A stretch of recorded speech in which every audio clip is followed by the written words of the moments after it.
नमस्कार दोस्तों, मैं हूं शुभांकर मिश्रा।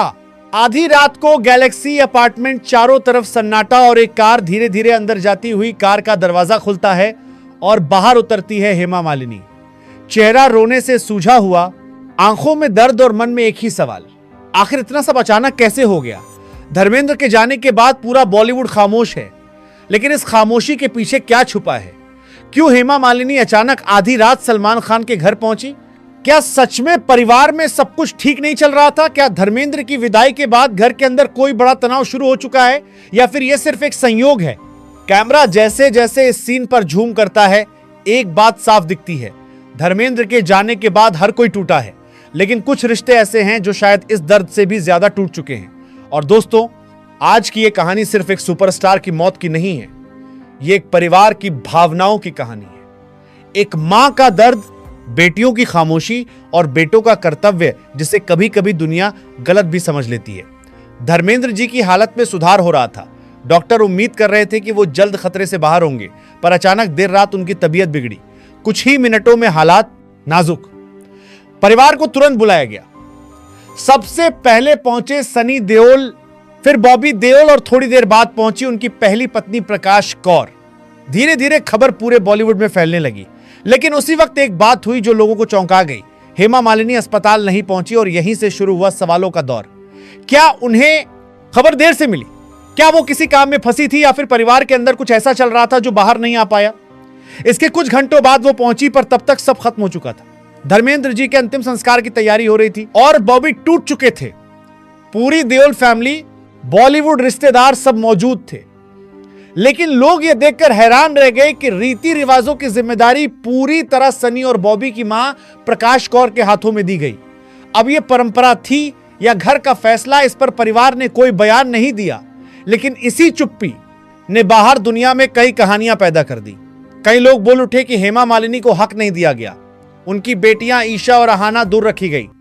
लेकिन सिर्फ एक बात पक्की थी, हेमा और उनकी बेटियां भावनात्मक रूप से टूट चुकी थी। यही वो पल था जब एक अजीब तनाव सबको महसूस हुआ।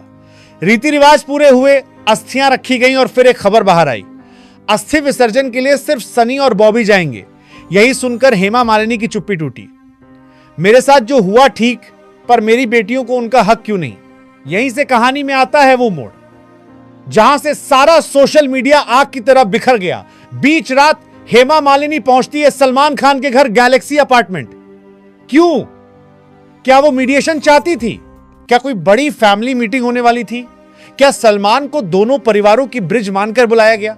क्योंकि एक बात सब जानते हैं, धर्मेंद्र सलमान को बेटे की तरह मानते थे और सलमान देओल परिवार को बेहद सम्मान देते हैं। पर वो मुलाकात क्यों हुई?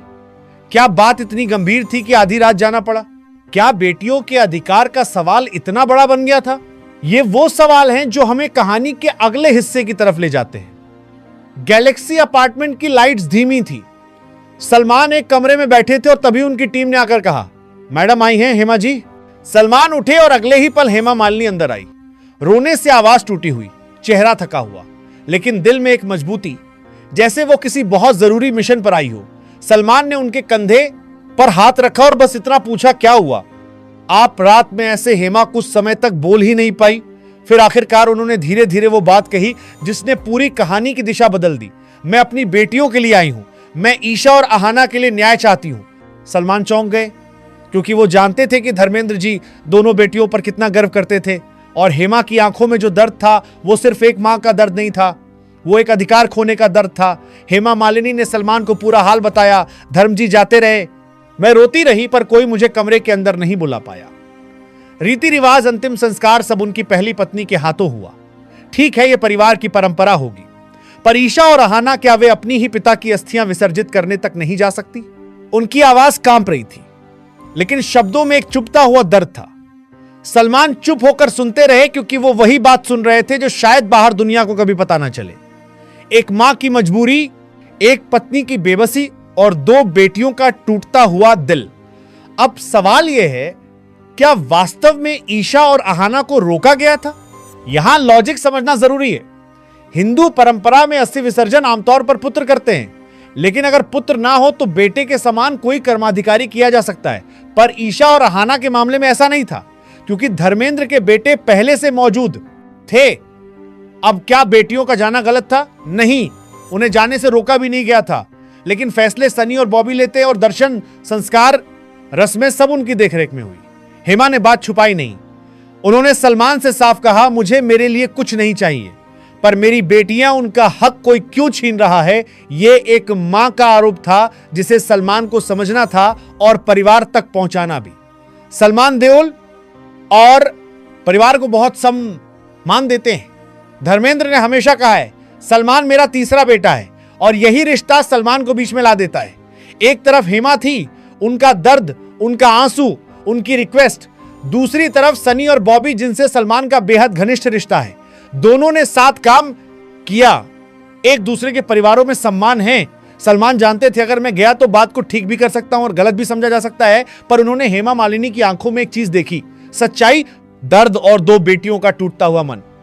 सलमान ने धीरे से कहा, मैं कोशिश करूंगा, पर मैं जानता हूं सनी भैया वो भावुक है, पर उनके इरादे गलत नहीं होते। हेमा ने हल्का सा सिर हिलाया, जैसे वो खुद भी ये जानती हो। यहां आता है कहानी का सबसे बड़ा सवाल, क्या सलमान ने सनी देओल से बात की?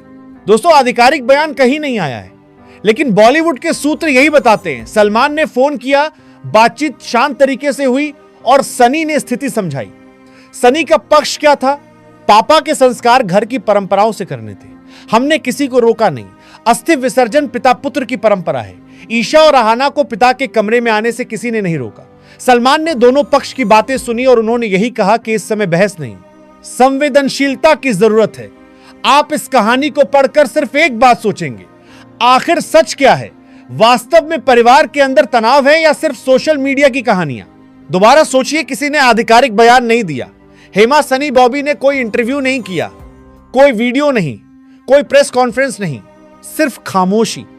और जब परिवार खामोश हो तो दो बातें होती हैं, या तो कोई बड़ी गलतफहमी है दो, या फिर दर्द इतना गहरा है कि कोई बोलना नहीं चाहता। और असली रहस्य यही है, ईशा और अहाना दोनों ने कभी मीडिया में शिकायत नहीं की, पर उनके चेटीज से कोई हरे पर जो दर्द था वो कैमरा छुपा नहीं सका। पिता की मौत, रिश्तों में तनाव, रीति रिवाज का दबाव और एक मां जो अकेली पड़ गई। हेमा मालिनी ने सलमान से यही कहा, उन्हें मेरा नहीं, अपने पिता का हक चाहिए। यही लाइन इस पूरी कहानी का केंद्र है। इस घटना से हमें क्या सीख मिलती है? परिवार चाहे कितना बड़ा हो, दुख के समय रिश्तों की दूरी साफ नजर आती है। परंपराओं का सम्मान जरूरी है, लेकिन बेटियों की भावनाएं भी कम नहीं होती। और सबसे बड़ी बात, जब एक परिवार एक टूटता है तो बाहर दुनिया सिर्फ कहानी देखती है, लेकिन अंदर असली दर्द सिर्फ वही सहते हैं जो उससे गुजर रहे होते हैं। धर्मेंद्र जी चले गए, पर पीछे छोड़ गए एक ऐसा परिवार जिसे अब खुद अपने घाव भरने हैं। सवाल यह नहीं है कि कौन सही था कौन गलत, सवाल यह है क्या पिता के प्यार में बेटा बेटी का कोई फर्क होता है? आप बताइए, क्या ईशा और अहाना को धर्मेंद्र के अस्थि विसर्जन में जाना चाहिए था? क्या बेटियों को भी वही अधिकार मिलने चाहिए जो बेटों को मिलते हैं? क्या परिवार को इस मुद्दे पर खुलकर बात करनी चाहिए? आप अपनी राय कमेंट में जरूर लिखें।